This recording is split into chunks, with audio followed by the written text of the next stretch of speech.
Now, one of the concepts with carving is you always want to carve downhill. And what I mean by that is, if you imagine the grain originally was running all the way through the length of this piece of wood in a straight line, I've carved downhill here to the bottom of this gully, and I've carved downhill here to the bottom again to meet it. And what I can't do is I can't take the knife, carve downhill with the grain to get to the bottom, and then carve back uphill again. Because the knife is just going to want to bite into the grain here, and you just won't be able to do it. This will want to tear or rip. So to remove that piece of wood and to keep this a nice smooth bottom to the gully, I then come from this side.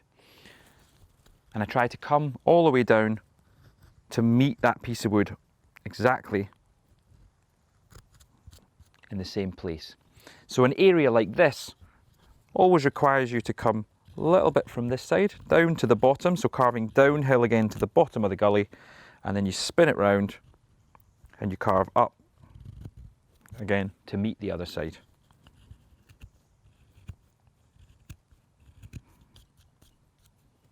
Just like that.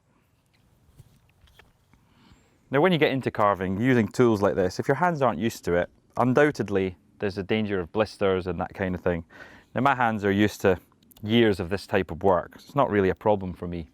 And often people will ask me, oh, should I wear gloves to begin with? Gloves are an option when you're beginning, but the fine motor skills that you'll develop by holding the knife and the wood directly will come on leaps and bounds if you're not wearing gloves. Okay, so I've done more than enough, I think, on this plane to be able to start working on this plane. You can see that the shape is starting to come together really nicely.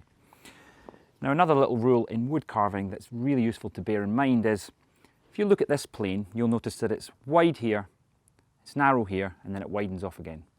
And what we do on this plane is we do the opposite. So because it's wide here, I make it thin here.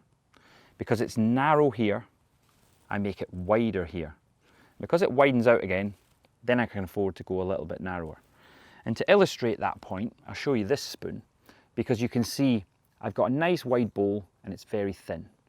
And then as it narrows for the handle, because I wanted to go thin for the design, I've made it very thick that way. And again, wide at the top, so thin on that plane.